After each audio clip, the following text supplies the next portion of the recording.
Good morning students. আমরা simple machines এই চ্যাপ্টারটা পড়ছিলাম। লাস্ট ভিডিওতে আমরা কয়েকটা সিম্পল মেশিন নিয়ে ডিসকাস করেছিলাম। লাস্ট পড়িয়েছিলাম তোমাদের হুইল অ্যান্ড অ্যাক্সেল পর্যন্ত। অলরেডি টোটাল যে কটা সিম্পল মেশিন আমরা ডিসকাস করেছি তার মধ্যে খুব বেশি আর বাকি নেই। আমরা হুইল অ্যান্ড অ্যাক্সেল যে সিম্পল মেশিন এটা লাস্ট ডিসকাস করেছিলাম। এছাড়া তোমার ধরো লিভার ডিসকাস হয়ে গেছে, ইনক্লাইন প্লেন এগুলো ডিসকাস করা হয়ে গেছিলো। ঠিক আছে, তারপরে ধরো তোমার ডিসকাস করেছিলাম কি বলে পুলি, এটাও ডিসকাস করেছিলাম। ফিক্স পুলি, মুভেবল পুলি এগুলো সব হয়ে গেছিলো। স্ক্রু পার্টটাও পড়িয়ে দিয়েছিলাম।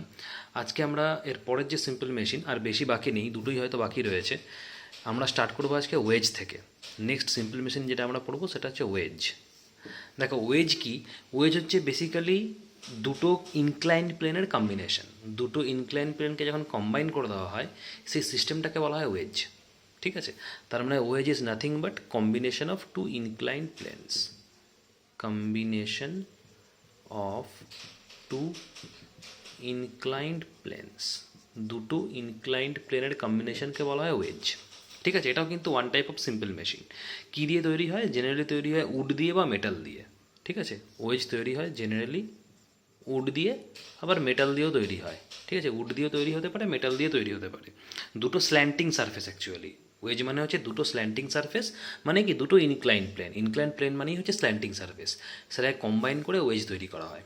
ঠিক আছে, তাহলে এখানে ইনক্লাইন প্লেন এখানে লিখে রাখো স্ল্যান্টিং সারফেস। তার মানে combination of two slanting surface আর combination of two incline plane forms a wedge. It is made up of wood or metal. ঠিক আছে, আচ্ছা কোথায় ইউজ করা হয়? It is used to hold some objects. কোনো অবজেক্ট হোল্ড করার জন্য বা কোনো অবজেক্ট ধরে রাখার জন্য ইউজ করা হয় ওয়েজ। তাহলে ইউজেস কী হবে ওয়েজের? ইউজেস হবে ইট is used two split or hold objects. যে কোনো অবজেক্টকে হোল্ড করার জন্য, ধরে রাখার জন্য, বা স্প্লিট করার জন্য, সেপারেট করার জন্য ইউজ করা হয়। ঠিক আছে, হোল্ড করার জন্য ইউজ করা হয়, আবার সেপারেট করার জন্য ইউজ করা হয়। দুটো পারপাসে ইউজ হয়। It is use to split or hold objects. বুঝতে পারলে? এক্সাম্পল কী হতে পারে? এক্সাম্পল যেমন ধরো কী কী এক্সাম্পল আছে ওয়েজের, কী কী এক্সাম্পল হতে পারে? যেমন ধরো নাইফ হতে পারে। ঠিক আছে, নাইফ হতে পারে। ঠিক আছে, তারপর ধরো ডোর স্টপার হতে পারে, ডোর স্টপার হতে পারে। ঠিক আছে, তারপরে অ্যাক্স হতে পারে। এগুলো সব তোমার এক্সাম্পল হবে। তারপরে প্লাউ হতে পারে, PLOUGH। ঠিক আছে, স্পেলিংটা ভালো করে নোট করবে, PLOUGH। তাহলে এগুলো প্রত্যেকটাই তোমার ওয়েজের এক্সাম্পল, যেখানে তোমার কি দুটো ইনক্লাইন্ড প্লেন রয়েছে বা দুটো স্ল্যান্টিং সারফেস জয়েন করা আছে বা সামহাও জয়েন করা আছে। ঠিক আছে, বুঝতে পারলে জিনিসটা? আরও এক্সাম্পল আছে, বইতে দেখবে দেওয়া আছে। এগুলো সব হচ্ছে তোমার কিসের এক্সাম্পল? ওয়েজের এক্সাম্পল। ঠিক আছে, আচ্ছা বইটা খোলো, বইতে দেখো লেখা আছে তোমাদের ওয়েজের, দেখো পাশে দেখো ডায়াগ্রাম দিয়েছে। ওয়েজ পার্টটা খোলো, ওখানে দেখো লেখা আছে। কী লেখা আছে দেখো? Wedge is a simple machine made of wood or metal with two slanting surfaces or two slanting sides ending in a sharp or pointed edge. তো একটু আগে বললাম ওয়েজ কী দিয়ে তৈরি? উড বা মেটাল দিয়ে তৈরি হয়, যেখানে দুটো স্ল্যান্টিং সাইড থাকবে বা দুটো স্ল্যান্টিং সারফেস থাকবে with a sharp or pointed edge, মানে এজগুলো শার্প এজ হবে বা পয়েন্টেড এজ হবে। ঠিক আছে, wedge is generally a combination of two incline plane. It is used to hold or split objects. Example of wedge include blade, knife, door stopper, axe, plough, যেগুলো already আমি mention করেছি, এগুলো সব example হবে ওয়েজের। আচ্ছা এরপর কী লেখা আছে? The sharper the wedge the easier it to pierce the object. যত এজটা শার্প হবে, মানে ওয়েজ অ্যাকচুয়ালি কি দুটো ইনক্লাইন্ড প্লেন বা দুটো স্ল্যান্টিং সারফেস দিয়ে তৈরি। তো তো সেই সারফেসের এজটা যত শার্প হবে তত তুমি অবজেক্টটাকে পিয়ার্স করতে পারবে ইজিলি। মানে অবজেক্টটাকে কী করতে পারবে? পিয়ার্স করা মানে কি? পিয়ার্স করা মানে হচ্ছে হয় ধরে রাখতে পারবে বা সেটাকে স্প্লিট করতে পারবে তত ইজিলি, যত শার্প হবে। তার মানে কি ওয়েজটা যত শার্প হবে তত সেটা ইউজ করা তত এফেক্টিভ হবে। The more the sharper the wedge, the more it is effective. ঠিক আছে, আচ্ছা কী লেখা আছে এরপরে দেখো? This is because the sharp edge reduces the surface area and hence small force result in more pressure on the surface. এর কারণটা কি? কারণ হচ্ছে যদি এজটা ধরো শার্প হয়, ওয়েজের এজটা যদি শার্প হয়, শার্প হওয়া মানে কি তার সারফেস এরিয়াটা কমে যাবে। বুঝতে পারলে? সারফেস এরিয়া যদি কমে যায় তাহলে একটু ফোর্স দিলে কি প্রেশারটা বেশি হবে, আর প্রেশারটা যদি বেশি হয় তাহলে অবজেক্টের উপরে প্রেশার বাড়লে পরে কি অবজেক্টটা কী হয়ে যাবে? ডিভাইড হয়ে যাবে। তো পিয়ার্স মানে কি বললাম? পিয়ার্স মানে বললাম স্প্লিট করে দেওয়া, মানে অবজেক্টটাকে ডিভাইড করে দিচ্ছ তুমি বাই সামহাও, বা ওটাকে ধরে রাখছো। ঠিক আছে, দুটোই তোমার ওয়েজের ইউজ। মনে রাখবে, যত ওয়েজের প্লেন যত শার্প হবে, মানে এজগুলো যত শার্প হবে, তত কিন্তু সেই ওয়েজটা এফেক্টিভ হবে। তার কারণ তোমাকে সেই অবজেক্টটা পিয়ার্স করার জন্য বা ডিভাইড করার জন্য মিনিমাম ফোর্স লাগবে। মিনিমাম ফোর্স দিলেই সেটা কিন্তু ডিভাইড হয়ে যাবে, কারণ মিনিমাম ফোর্স দিলেই এরিয়াটা বেশি হবে, এই প্রেশারটা বেশি হবে। প্রেশার বেশি হলেই অবজেক্টটা কিন্তু ইজিলি ডিভাইড হয়ে যাবে। ঠিক আছে, বুঝতে পারলে? তো এটা গেলো তোমার ওয়েজের পার্ট। এটা ভালো করে দেখতে হবে, এটাও কিন্তু one type of simple machine. ঠিক আছে, আচ্ছা, এটাই তোমার লাস্ট সিম্পল মেশিন ছিল, বাকিগুলো সবই ডিসকাস হয়েছিল। এবারে আমরা পড়বো যে সিম্পল মেশিনের যে ফাংশনিং অফ সিম্পল মেশিন, কী করে সিম্পল মেশিন কাজ করে। তো নেক্সট হেডিং করো, functioning of simple machines. Functioning of simple machines. ঠিক আছে, দেখো কি লিখেছে। সিম্পল মেশিনস আর devices or tools which help to make work easier and faster to perform. তাই তো, এটা যে কোনো মেশিনই কিন্তু হেল্প করে, শুধু সিম্পল মেশিন বলেই নয়, যে কোনো মেশিন, কমপ্লেক্স মেশিনও তাই। সিম্পল মেশিন, কমপ্লেক্স মেশিন দুটোই কিন্তু আমাদের হেল্প করে আমাদের কাজটাকে আরও ইজি করার জন্য, আরও ফাস্ট করার জন্য। বাট সিম্পল মেশিনটা আরেকটু ইজি করে, তার কারণ সিম্পল মেশিনে কিন্তু কোনো রকম কোনো কমপ্লেক্সিটি থাকে না। বুঝতে পারলে? কমপ্লেক্স মেশিন মানে কি, দুটো বা দুটোর বেশি সিম্পল মেশিন যখন কম্বাইন করা হয় তখন কমপ্লেক্স মেশিন তৈরি হয়। কিন্তু সিম্পল মেশিনে তো সেরকম কোনো কম্বিনেশন নেই, সিম্পল মেশিনটা একদম নর্মাল। তো নর্মাল ডিভাইস, যার জন্য আমরা এটা আরও ইজিলি ইউজ করতে পারবো, তাহলে কাজটা তাড়াতাড়ি হবে। বুঝতে পারলে? আচ্ছা, এরপর কী লিখেছে দেখো, these help us to achieve our purpose in one of the following ways. কী কী ওয়েগুলো বলা আছে দেখো, একটা দেওয়া আছে by changing the direction of the applied force in the most appropriate direction. 2 নম্বর দিয়েছে by applying force at a convenient position. 3 নম্বর আছে by multiplying the applied force. আর 4 নম্বর দিয়েছে by increasing the speed of the object. তো এই চারটেভাবে, এই 4 রকমভাবে আমরা কিন্তু সিম্পল মেশিন ইউজ করতে পারবো, যাতে আমরা আমাদের কাজটা আরও ইজিয়ার ওয়েতে আরও কম টাইমে করতে পারি, উইথ মিনিমাম এফোর্ট আর উইথ মিনিমাম ওয়ার্ক। ঠিক আছে, আচ্ছা, তাহলে ফার্স্ট পয়েন্ট আমি এক্সপ্লেন করছি। কি লিখেছে দেখো, by changing the direction of applied force in the most appropriate direction. দেখো কি লিখেছে, a simple machine like pulley makes work easier by changing the direction of force. দেখবে আগের ক্লাসে যখন আমি পুলি পড়িয়েছিলাম তখন ওখানে বলেছিলাম যে এটা কিন্তু ডিরেকশন অফ ফোর্স এখানে অ্যাপ্লাই করে। পুলিটা কীরকম ছিল না, পুলি তোমার এরকম ছিল, এরকম একটা তোমার সার্কুলার ছিল, এখানে রিমসগুলো লাগানো ছিল, মাঝখানে একটা কী ছিল, অ্যাক্সেল ছিল। ঠিক আছে, এখানে একটা সাপোর্ট ছিল, সেখান থেকে এইদিকে ধরো লোড ঝোলানো হয়েছিল।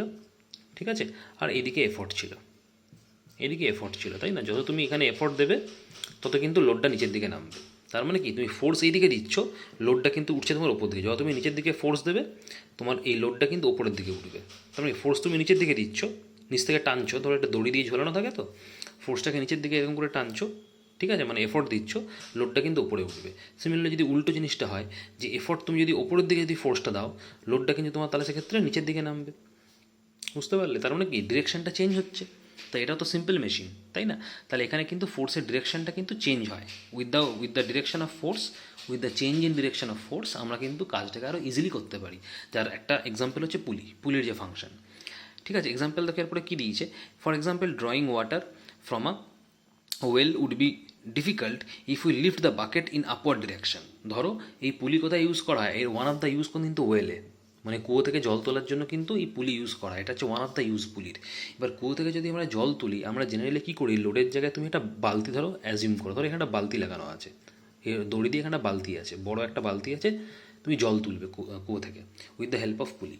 তাহলে বালতিতে যখন জলটা ভরা থাকবে, তুমি যখন বালতি দিয়ে জলটা তুলবে, তখন কিন্তু এই ওয়েটটা কিন্তু অনেক হেভি, তাই না? তাহলে তুমি যদি পুলি ইউজ করে তোলো, তাহলে কিন্তু তোমার এফোর্টটা কম লাগবে, ফোর্সটা কম দিতে হবে, যেহেতু ফোর্সের ডিরেকশনটা চেঞ্জ হয় এখানে। বুঝতে পারলে? কিন্তু সেটা যদি না করে, তুমি যদি পুলি যদি ইউজ না করো, নর্মালি ধরো একটা বালতিতে দড়িটা বেঁধে দিয়ে সেটা তুমি কুয়োর জলে ডুবিয়ে দিয়ে হাত দিয়ে তুলবে, উইথ দ্য মানে পুলি ইউজ করবে না, তাহলে সেখানে কিন্তু তোমার ফোর্সটা অনেক বেশি দিতে হবে। কিন্তু পুলি থাকলে পরে ফোর্সটা দিতে হবে কম। তার মানে কি, পুলি তোমার কাজটাকে আরও ইজি করছে, কম ফোর্স দিয়ে তুমি কিন্তু খুব ইজিলি তুলতে পারবে বালতিটাকে কুয়ো থেকে, তাই না? কিন্তু তুমি যদি পুলি ইউজ না করো, ডাইরেক্ট ধরো তুমি বালতিতে দড়িটা বেঁধে জলের মধ্যে ডুবিয়ে সেখান থেকে জলটা তুলবে বালতি দিয়ে, তাহলে সেখানে তোমার বেশি ফোর্স দিতে হবে আরও, তাই না? কারণ সেখানে কোনো মেশিন নেই, উইদাউট মেশিন তুমি কিন্তু কাজটা করছো। বুঝতে পারলে? আচ্ছা, এরপর দেখো কী লেখা আছে, হাউএভার বাই ইউজিং আ পুলি water can be ড্রন easily from the well as now we have to apply force in the downward direction. তার মানে কি, যদি পুলি দিয়ে তুমি পুলি ইউজ করো তাহলে কিন্তু তুমি ইজিলি বালতিটা জল ভর্তি বালতিটা কিন্তু তুলতে পারবে, যেহেতু তুমি পুলি সিম্পল মেশিন ইউজ করেছো একটা। তার মানে সিম্পল মেশিন কী করে না, by changing the direction of force আমাদের কিন্তু আরও ওয়ার্কটাকে ইজি করে, ঠিক আছে, অ্যাপ্রোপ্রিয়েট ডিরেকশনে চেঞ্জ করে। তো এটা ফার্স্ট পয়েন্ট গেল। সেকেন্ড পয়েন্ট কী বলেছে, সেকেন্ড পয়েন্টে দেখো বলেছে by applying force at a convenient position, ঠিকঠাক জায়গায় প্রপার পজিশনে ফোর্স অ্যাপ্লাই করা যায় with the help of simple machine, যাই তুমি ইজিলি কাজটা করতে পারো। তা সেকেন্ড পয়েন্ট দেখো কী লিখেছে, আর lever makes work easier by applying force at a convenient position. এখানে এক্সাম্পলটা হচ্ছে লিভারের এক্সাম্পল দিয়েছে। লিভার কিন্তু one of the simple machine যেখানে তুমি ফোর্সটা কিন্তু প্রপার জায়গায় অ্যাপ্লাই করলে পরে কাজটা করতে পারবে, ঠিক আছে। দেখবে যখন আমি লিভার পড়িয়েছিলাম তখন দেখবে একটা এক্সাম্পল আমি ওখানে করিয়েছিলাম লিভারে, তুমি ভিডিও দেখলে বুঝতে পারবে। ধরো একটা বড় এরকম পাথর আছে, ঠিক আছে, একটা বড় পাথর আছে, এই পাথরটাকে তুমি কিন্তু without the help of liver কিন্তু মানে বাই হ্যান্ড কিন্তু মুভ করতে পারবে না, পাথরটা অনেক হেভি পাথর, তুমি সরাতে পারবে না। কিন্তু যদি তুমি একটা লিভার ইউজ করো, ধরো একটা লিভার যদি ইউজ করো এরকম, ঠিক আছে, আর এই বড় পাথরের তলায় ধরো তুমি একটা ছোট্ট একটা পাথর রেখে দেবে, ছোট্ট একটা পাথর রেখে দেবে বড় পাথরের তলায়, আর লিভারটার সঙ্গে এই ছোটো পাথরের কন্ট্যাক্ট করবে, দিয়ে এখান থেকে ফোর্স অ্যাপ্লাই করো, তাহলে কি এই ছোটো পাথরটা তো মুভ করতে পারবে, যেহেতু পাথরটা ছোটো, ওয়েট কম। যেই এই ছোটো পাথরটা মুভ হবে, ছোটো পাথরের সঙ্গে কিন্তু এই বড় পাথরটা অ্যাটাচ রয়েছে, কারণ তুমি বড় পাথরের নিচে ছোটো পাথরটাকে রেখেছো। যেই ছোটো পাথরটা মুভ করবে তার সঙ্গে সঙ্গে কিন্তু বড় পাথরটাও মুভ করবে। তুমি যদি এখানে বেশি ফোর্স দাও তাহলে এই ছোটো পাথরটা বেশি জোরে মুভ করবে, তাহলে বড় পাথরটাও কিন্তু তার সাথে সাথে মুভ করবে, তাহলে এ কিন্তু জায়গাটা চেঞ্জ হয়ে যাবে, মানে পজিশনটা পাল্টে যাবে, এখান থেকে গড়িয়ে ধরে এরকম জায়গায় চলে আসবে। তার মানে কি দাঁড়াচ্ছে, তুমি ডাইরেক্টলি কিন্তু এই পাথরটাকে বড় পাথরটাকে মুভ করছো না, হাত দিয়ে মুভ করতে পারবে না। তুমি কি ইউজ করছো, লিভার ইউজ করে এর তলায় একটা ছোট্ট একটা পাথর রেখে দিয়েছো যেটা ফালক্রামের কাজ করবে। দেখবে আমি পড়িয়েছিলাম লিভার পার্টে ফালক্রাম, লোড, তারপর এফর্ট পড়িয়েছিলাম। তো এখানে তুমি যে ফোর্সটা অ্যাপ্লাই করবে সেটা হচ্ছে তোমার এফর্ট, আর এখানে ছোটো পাথরটা কাজ করবে কি স্যার, ফালক্রামের, বুঝতে পারলে। আর এই বড় পাথরটা হচ্ছে তোমার লোড। ক্লিয়ার হলো জিনিসটা? তাহলে এখান থেকে যত তুমি ফোর্স অ্যাপ্লাই করবে দেখবে সেই ফোর্সটা কিন্তু আলটিমেট ছোটো পাথরের সঙ্গে তুমি লিভারটা কন্ট্যাক্ট করে রেখেছো, তাহলে ছোটো পাথরটা নড়বে, যে তুমি এখানে ফোর্স দিলে এটা মুভ করবে, এটা যদি মুভ করে তাহলে বড় পাথরটার সঙ্গে অ্যাটাচ রয়েছে, তাহলে এই পাথরটাও মুভ করে যাবে, মানে এই জায়গাটা পাল্টে যাবে। তার মানে তোমার কি পারপাসটা অ্যাচিভ করবে, কারণ তোমার তো পারপাসই ছিল বড় পাথরটাকে মুভ করা। তো ডাইরেক্টলি তুমি না করে তুমি কিন্তু with the help of liver এটা করলে। তার মানে কি এই লিভার অ্যাপ্লাই করে তুমি ঠিক অ্যাপ্রোপ্রিয়েট জায়গায় ফোর্সটা অ্যাপ্লাই করেছো, যেই ছোটো পাথরটা বড় পাথরের সঙ্গে লেগে রয়েছে, তো এই জায়গাটা তুমি ঠিক ফোর্স অ্যাপ্লাই করেছো যেখানে দরকার, ওই জন্যই পাথরটা মুভ করবে। কিন্তু তা যদি না করে তুমি যদি বড় পাথরটাকে দু হাতে ধরে ঠেলার চেষ্টা করতে, যতই ফোর্স দাও না কেন সরাতে পারবে না, কারণ ফোর্সটা ঠিকঠাক জায়গায় অ্যাপ্লাই করোনি তুমি। আর ফোর্সটা যদি ঠিকঠাক জায়গায় অ্যাপ্লাই করতে হয় তাহলে তোমাকে লিভার ইউজ করে এইভাবে করতে হবে, আদারওয়াইজ তুমি সরাতে পারবে না। ব্যাপারটা বোঝা গেল? তাহলে সেকেন্ড পয়েন্টটা জাস্ট এক্সপ্লেন করছে যে আমাকে ফোর্সটা প্রপার জায়গায় অ্যাপ্লাই করতে হবে, ঠিকঠাক কনভিনিয়েন্ট জায়গায় অ্যাপ্লাই করলেই আমি কিন্তু with the help of simple machine যে কোনো কাজ আমি করতে পারবো। ঠিক আছে, বোঝা গেল? আচ্ছা, তিন নম্বর পয়েন্ট কী বলেছে, by multiplying the applied force, যে ফোর্সটা আমরা অ্যাপ্লাই করছি সেই ফোর্সটাকে মাল্টিপ্লাই করব, মানে ফোর্স মাল্টিপ্লায়ার হিসেবে কাজ করবে। কী করে দেখো লিখেছে, a screw jack acts as a force multiplier and helps to lift a heavy load like car with less effort. ঠিক আছে, screw jack act as a force multiplier and helps to lift a heavy load like car with less effort. Screw jack দিয়ে কিন্তু আমরা যে কোনো heavy object তুলতে পারবো। দেখবে তোমরা লক্ষ্য করে দেখবে যে বড় বড় যে ক্রেনগুলো, যে ক্রেন দিয়ে ভারী অবজেক্ট তোলা হয়, দেখবে এই ক্রেনগুলোতে কিন্তু এখানে স্ক্রু জ্যাক লাগানো থাকে, এই তলাতে এরকম স্ক্রু জ্যাক লাগানো থাকে। এই স্ক্রু জ্যাকের কাজ কি না, স্ক্রু জ্যাকের কাজ হচ্ছে যে কোনো হেভি অবজেক্ট তুলতে পারবে, with the help of crane যে কোনো হেভি অবজেক্ট তুলতে পারবে। তো এইখানে কিন্তু স্ক্রু জ্যাক লাগানো থাকে, সেই স্ক্রু জ্যাকটা কী করা হয়, এই হেভি অবজেক্টের সঙ্গে অ্যাটাচ করে দেওয়া হয়, দিয়ে স্ক্রু জ্যাকের with the help of screw jack এই ক্রেনটা কিন্তু সেই হেভি অবজেক্টটাকে এক জায়গা থেকে আরেক জায়গায় নিয়ে যেতে পারে। তার মানে এখানে কিন্তু ফোর্স মাল্টিপ্লায়ার হিসেবে কাজ করা হয়, ওই জন্য মুভ করতে পারবে। ঠিক আছে, 4 নম্বর কী পয়েন্ট বলেছে, 4 নম্বর পয়েন্ট বলেছে দেখো, by increasing the speed of the অবজেক্টের স্পিড বাড়ানো হয়, অবজেক্টের স্পিড বাড়িয়েও কিন্তু তুমি সিম্পল মেশিনটাকে কাজ করাতে পারো। কী দিয়েছে দেখো, wheel and axle act as a speed multiplier in a car. দেখবে আগের দিন যখন হুইল অ্যাকশন পড়িয়েছিলাম ওখানে স্পিড মাল্টিপ্লায়ারও পড়িয়েছিলাম, ফোর্স মাল্টিপ্লায়ারও পড়িয়েছিলাম।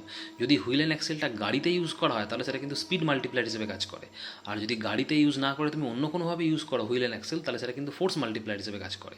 তার মানে হুইল অ্যান্ড অ্যাক্সেল হচ্ছে এমন একটা অ্যারেঞ্জমেন্ট যেটা কিন্তু ফোর্স মাল্টিপ্লায়ার হিসেবেও কাজ করতে পারে, আবার স্পিড মাল্টিপ্লায়ার হিসেবেও কাজ করতে পারে, ডিপেন্ড করছে তুমি কোথায় ওটাকে ইউজ করছো। ঠিক আছে, তাহলে লিখেছে দেখো কি, wheel and axle act as a speed multiplier in the car, we apply force only on the axle which turns only a short distance, but the wheel turns much further in the same time, so the car moves faster. দেখো কি লিখেছে, wheel and axle মানে কি, গাড়ির যে স্টিয়ারিংটা সেই স্টিয়ারিংটা কিন্তু একটা হুইল অ্যাক্সেল অ্যারেঞ্জমেন্ট। ঠিক আছে, লাস্ট ভিডিওতে আমি পড়িয়েছি হুইল অ্যান্ড অ্যাক্সেল, সেখানে বুঝিয়েছিলাম গাড়ির যে স্টিয়ারিং সেই স্টিয়ারিংটা কিন্তু actually wheel and axle arrangement.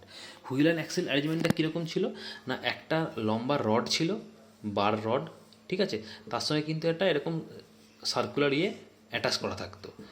মেকানিজমটা কি, মেকানিজমটা হচ্ছে রডটা যখন ঘুরবে এই চাকাটাও কিন্তু সার্কুলার হুইলটাও কিন্তু তার সাথে সাথেই ঘুরবে, একসাথেই ঘোরে, বুঝতে পারলে? তার মানে এই গাড়ির এটা ধরে নাও তোমার গাড়ির স্টিয়ারিংটা, আর স্টিয়ারিংয়ের সঙ্গে এরকম একটা পাইপের মতো বা রডের মতো কানেকশান থাকে যেটা আলটিমেট তোমার কি গাড়ির চাকার সঙ্গে কানেক্ট করা থাকে, যাতে করে তুমি স্টিয়ারিংটা যদি মুভমেন্ট করো তার সাথে সাথে কিন্তু এই অ্যাক্সেলটাও মুভ করবে, আর অ্যাক্সেলের সঙ্গে যেহেতু চাকা দুটো কানেকশান রয়েছে সেই চাকা দুটোও মুভ করবে, তাই না? আচ্ছা, হুইল অ্যান্ড অ্যাক্সেল দেখো কী লিখেছি, হুইল অ্যান্ড অ্যাক্সেল একটা speed multiply in a car, we apply force on the axle, আমরা অ্যাক্সেলের উপরে ফোর্স অ্যাপ্লাই করি, এইটা হচ্ছে তোমার কি অ্যাক্সেলটা, ঠিক আছে, এটা হচ্ছে অ্যাক্সেলটা, এটা হচ্ছে তোমার চাকাটা, তো অ্যাক্সেলের উপর আমরা অ্যাকচুয়ালি ফোর্স অ্যাপ্লাই করি যেটা স্মলার হুইল, ঠিক আছে।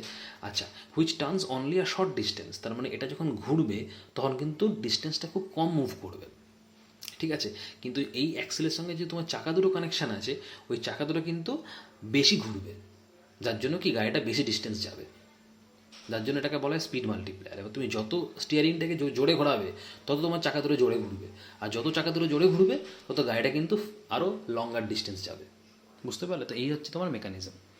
তাই এই চারটে পয়েন্ট ভালো করে পড়তে হবে, যে চারটে পয়েন্টে আমরা এক্সপ্লেন করলাম যে কী করে সিম্পল মেশিন কাজ করে, ঠিক আছে। আচ্ছা, এরপর চলে আসছি লাস্ট পার্ট তোমাদের যেটা আছে, এফিসিয়েন্সি অফ সিম্পল মেশিন বা এফিসিয়েন্সি অফ আ মেশিন। দেখো নেক্সট আমরা যেটা পড়ব সেটা হচ্ছে এফিসিয়েন্সি অফ মেশিন। নেক্সট আমরা পড়াবো এফিসিয়েন্সি অফ মেশিন, যে কোনো মেশিনের এফিসিয়েন্সি, এফিসিয়েন্সি অফ মেশিন।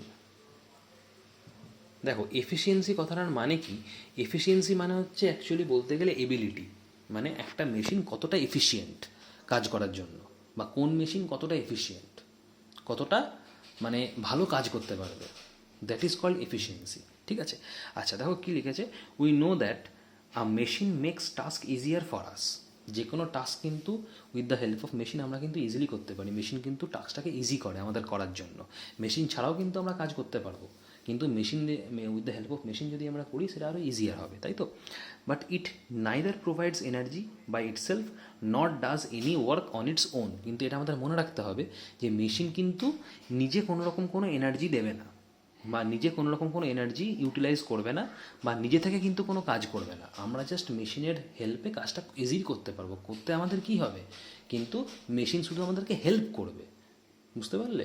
নিজে থেকে কিন্তু কোনো এনার্জি মেশিন দেবে না, বা নিজে থেকে কাজটা করবেও না, আমরাই করব with the help of machine, মানে আমাদের এনার্জি কিন্তু আমাদের ওয়েস্ট করতে হবে, কিন্তু মেশিন দিয়ে যদি আমরা করি সেই এনার্জিটা কম ওয়েস্ট হবে, বুঝতে পারলে? আচ্ছা, it works on an object only when we do work on it, machine তখনই কাজ করবে যখন আমরা অবজেক্টের উপরে কাজ করব, তখনই মেশিনটা কিন্তু কাজ করবে, আদারওয়াইজ কিন্তু কাজ করবে না, ঠিক আছে। The work done on a machine is called the input work or input energy, and the work done by the machine is called the output work or output energy. তাহলে এখানে দুটো জিনিস জানতে হবে, একটা হচ্ছে ইনপুট ওয়ার্ক, একটা হচ্ছে আউটপুট ওয়ার্ক। একটা হচ্ছে তোমার এখানে ইনপুট ওয়ার্ক বা এটাকে বলে ইনপুট এনার্জি,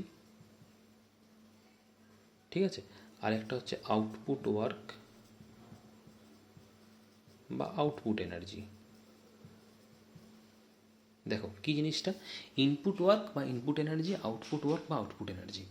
বলছে যখন ওয়ার্ক ডানটা মেশিনের ওপরে করা হয় তখন সেটা হচ্ছে ইনপুট ওয়ার্ক বা ইনপুট এনার্জি, আর যখন মেশিন নিজে কাজটা করে তখন সেটা হচ্ছে আউটপুট ওয়ার্ক বা আউটপুট এনার্জি।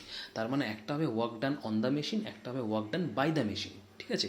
ইনপুট ওয়ার্ক বা ইনপুট এনার্জি হচ্ছে work done on the machine, work done on the machine. যখন আমরা মেশিনটার উপরে কাজ করি তখন মেশিন আমাদের হেল্প করে কাজটা করার জন্য, তার জন্য আমাদের এনার্জি কম ইউটিলাইজ হয়।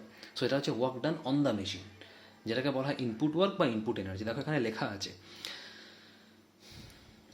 The work done on the machine বা the work done on a machine is called input work or input energy and the work done by the machine is called output work বা output energy. তাহলে এটা হবে work done by the machine, work done by the machine.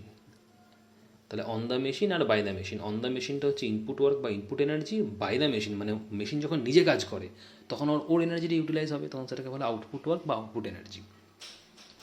বুঝতে পারলে?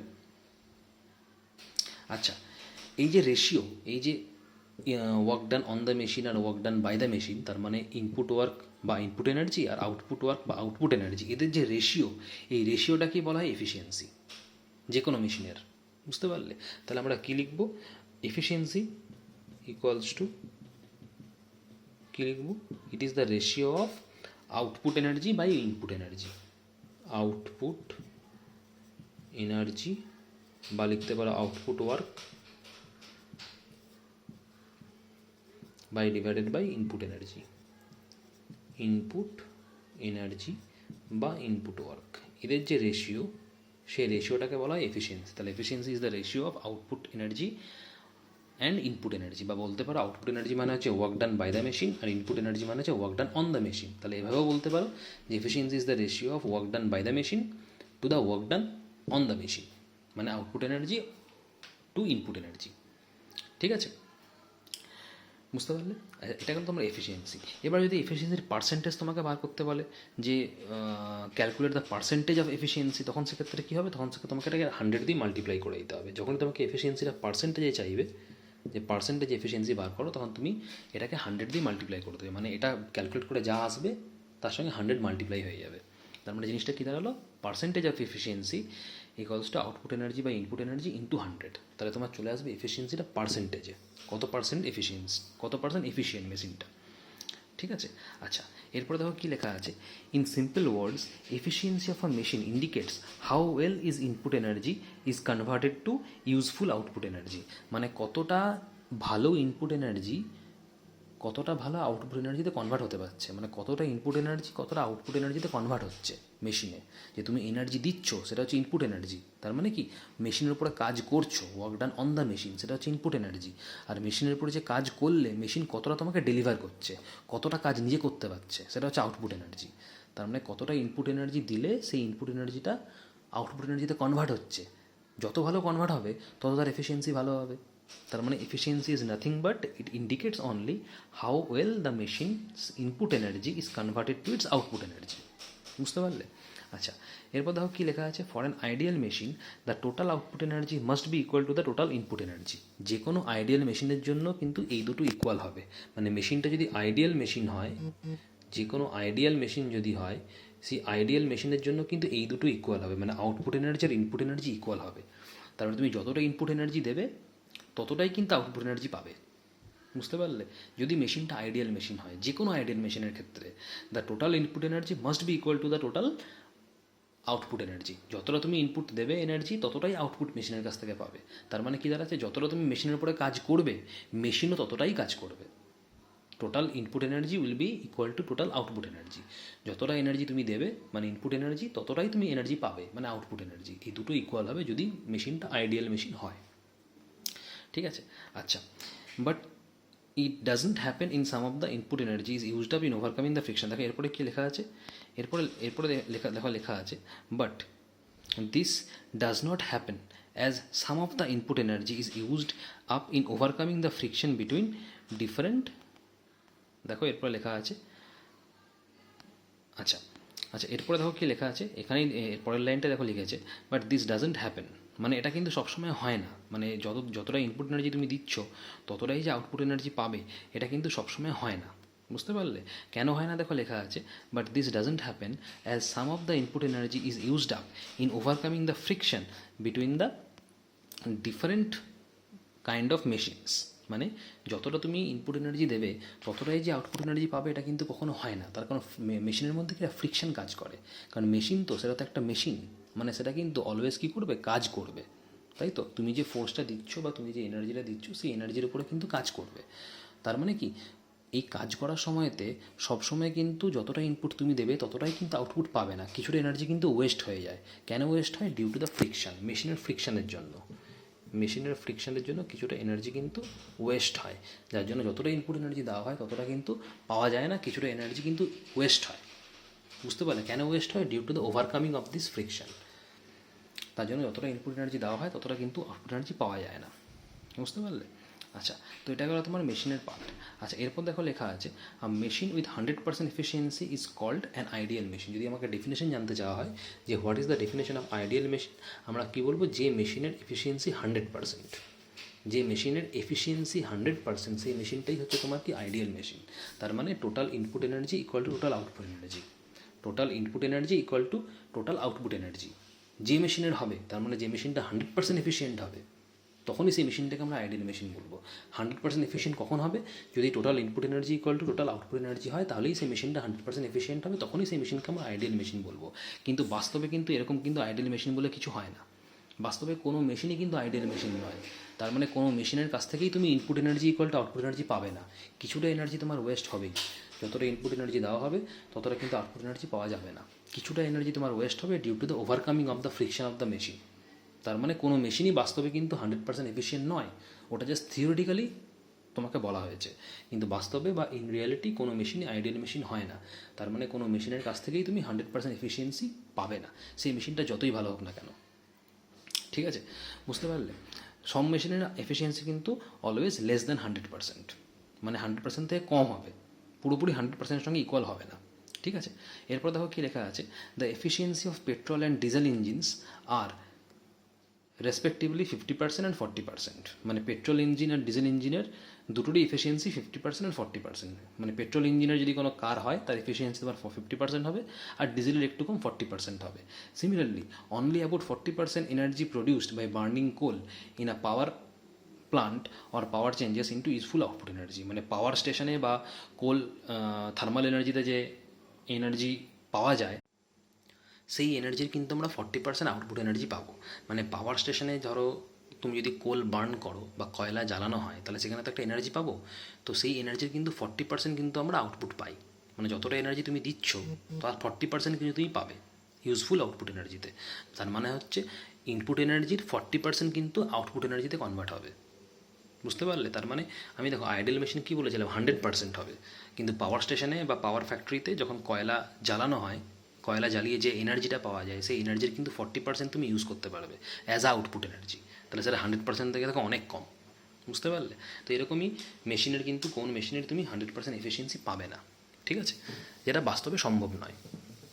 আচ্ছা, তো এই পার্টটা শেষ হলো, এবার আমরা চলে আসবো নেক্সট লাস্ট তোমাদের টপিক যেটা দিয়েছে, সেটা হচ্ছে যে কেয়ার অফ মেশিনস। দেখো মেশিন তো আমাদের জন্য খুব হেল্পফুল, তাই তো? কারণ আমাদের যে কোনো কাজ with the help of machine আমরা কিন্তু খুব ইজিলি কম টাইমের মধ্যে করতে পারি। তাহলে মেশিনদের কিন্তু আমাদের কেয়ার করতে হবে, মানে কেয়ারফুলি মেশিনগুলোকে রাখতে হবে, যাতে মেশিন আমরা কি অনেক বেশি দিন ধরে অনেক লং টাইম ধরে ইউজ করতে পারি, সহজে যাতে এটা খারাপ না হয়ে যায়। তাহলে এগুলো আমাদের টেক কেয়ার করতে হবে।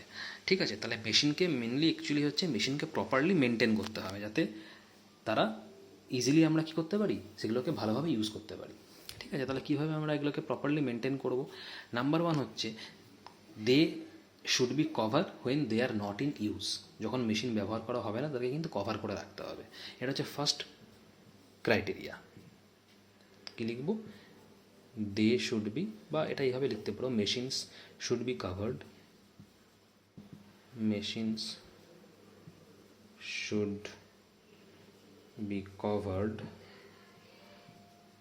when not in use. Machines should be covered, should be kept covered, এইভাবে লেখো, should be kept covered. Machines should be kept covered when not in use. ঠিক আছে, KEPT, kept, machines should be kept covered when not in use, এক number. দু নম্বর কি? দু নম্বর হচ্ছে keep the machines at clean places away from the dirt and moisture.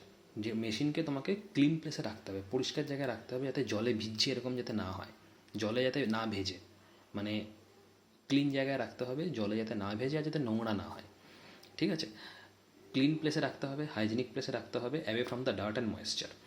তার কারণ moisture থেকে এই কারণে দূরে রাখতে হবে, কারণ ময়েশ্চারের জন্য কিন্তু মেশিনে রাস্টিং চলে আসতে পারে। কারণ ম্যাক্সিমাম মেশিনই কিন্তু তৈরি হয় আয়রন দিয়ে, ম্যাক্সিমাম মেশিনই তৈরি হয় আয়রন দিয়ে, লোহা দিয়ে। আর লোহাতে কিন্তু রাস্টিং হয় আমরা জানি, যদি জলের কন্ট্যাক্টে আসে, ওয়াটারের কন্ট্যাক্টে আসে, তাহলে কিন্তু মেশিনে কিন্তু রাস্টিং হয়ে যেতে পারে। কারণ মেশিন তৈরি হয় তো লোহা দিয়ে, তো আর লোহাতে রাস্টিং যদি হয় তাহলে আস্তে আস্তে ওরা ডিকে হতে থাকবে, তার ফলে মেশিনটাও কিন্তু নষ্ট হয়ে যাবে। তাহলে মেশিনটাকে আমাকে ক্লিন প্লেসে রাখতে হবে, away from dirt and moisture, because moisture can cause rusting. ঠিক আছে, আর মেশিনসকে কিন্তু তুমি আবার মানে প্রোটেক্টও করতে পারো ময়েশ্চার থেকে, যদি পেন্ট করে দাও, ধরো মেশিনটাকে যদি পেন্ট করে দাও তাহলে কিন্তু ময়েশ্চার আসবে না। কারণ আমরা ভালো করে জানি যে কোনো আয়রন অবজেক্টকে যদি আমরা পেন্ট করে দিই, তাহলে কি আয়রন অবজেক্টকে পেন্ট করে দিলে কি তুমি রাস্টিং থেকে তাকে বাঁচাতে পারবে। কারণ ধরো একটা আয়রন অবজেক্ট যদি পেন্ট করা থাকে, সেটা যদি জলের কন্ট্যাক্টে আসেও তাহলেও কিন্তু রাস্টিং হবে না, কারণ তুমি তো পেন্ট করে দিয়েছো, উপরটা সারফেসটা তো পেন্ট করা, তার মানে কি ডাইরেক্টলি আয়রনের সঙ্গে কন্ট্যাক্টে আসছে না, কারণ তুমি পেন্ট করেছো, যার জন্য রাস্টিংটা হবে না। তো মেশিনসকে কিন্তু পেন্টও করে রাখতে পারো, যেহেতু মেশিনগুলো আয়রন দিয়ে তৈরি। ইন দ্যাট কেস যদি ময়েশ্চার কন্ট্যাক্টে আসেও তাহলেও মেশিনটা কিন্তু রাস্টিং হবে না। ঠিক আছে, তাহলে মোস্ট ইম্পর্টেন্ট কি আমাদের মেশিনকে কিন্তু ক্লিন জায়গায় রাখতে হবে, away from dirt and moisture. তাহলে আমরা কী লিখব, it should be kept at clean places away from the dirt and moisture, away from the dirt and moisture। ঠিক আছে, আচ্ছা 3 নম্বর কি, 3 নম্বর হচ্ছে দেখো মেশিন তো অ্যাকচুয়ালি তোমার ইম্পর্ট্যান্ট একটা পার্ট আমাদের লাইফে, প্রত্যেকেই মোটামুটি আমাদের মেশিন কিন্তু দরকার হয়, সে সিম্পল মেশিন হোক বা কমপ্লেক্স মেশিন হোক, যে কোনো মেশিনই হোক। ঠিক আছে, লাস্ট দেখো কী বলেছে, অয়েল আর grease the parts of machine regularly, this reduces friction and avoids wear and tear of the machine. মানে রেগুলারলি মেশিন পার্টটাকে কিন্তু আমাকে অয়েল আর গ্রিজ দিতে হবে, কারণ যদি যত বেশি তুমি অয়েল আর গ্রিজ দেবে তত মেশিনটা কিন্তু ভালোভাবে লিউব্রিকেট করবে আর ফ্রিকশনটা তোমার কমবে। বুঝতে পারলে, কারণ মেশিনের মধ্যে ফ্রিকশন থাকে। এবার যদি ফ্রিকশন বেশি হয় তাহলে তুমি যতটা এনার্জি দেবে ততটা এনার্জি কিন্তু আউটপুট পাবে না। তার কারণ একটু আগে আমি তোমাকে বললাম যে মেশিনে যতটা এনার্জি দেওয়া হয় ততটা আউটপুট এনার্জি কিন্তু পাওয়া যায় না, due to the friction present in the machine. এবার ফ্রিকশনটা যদি রিডিউস করতে পারো তাহলে যতটা এনার্জি তুমি দেবে আউটপুট এনার্জি কিন্তু বেশি পাবে, যেহেতু ফ্রিকশনটা কমে যাচ্ছে। ফ্রিকশন থাকার জন্যই কিন্তু আউটপুট এনার্জি অতটা পাওয়া যায় না, ইনপুট এনার্জি দিচ্ছ বাট আউটপুটটা কম পাচ্ছ due to the present of friction. তো ফ্রিকশনটাকে যদি তুমি রিডিউস করতে পারো তাহলে এনার্জি আউটপুট এনার্জি বেশি পাবে, যত বেশি আউটপুট এনার্জি পাবে তত মেশিনটা ভালো ফাস্ট কাজ করবে, তত এফেক্টিভ হবে। বুঝতে পারলে, তো ফ্রিকশনটা কমাবে কী করে, one of the way is to grease or oiling the machine to reduce friction. ঠিক আছে, তাহলে আমরা কী লিখবো, oil or grease the part of the machine regularly, তাই তো, oil or grease the parts of machine regularly তোমাকে oiling করতে হবে বা গ্রিজ দিতে হবে যাতে ফ্রিকশনটা রিডিউস করা যায়, to reduce the friction of the machine. বুঝতে পারলে, আচ্ছা তো এই গেলো তোমার সিম্পল মেশিন চ্যাপ্টারটা, তোমাদের চ্যাপ্টারটা এখানেই শেষ। ঠিক আছে, আর কোনো টপিক নেই, এই চ্যাপ্টারটা এখানেই কমপ্লিট। ঠিক আছে, নেক্সট আমরা পরের ক্লাসে নতুন একটা চ্যাপ্টার স্টার্ট করব। Till then, thank you.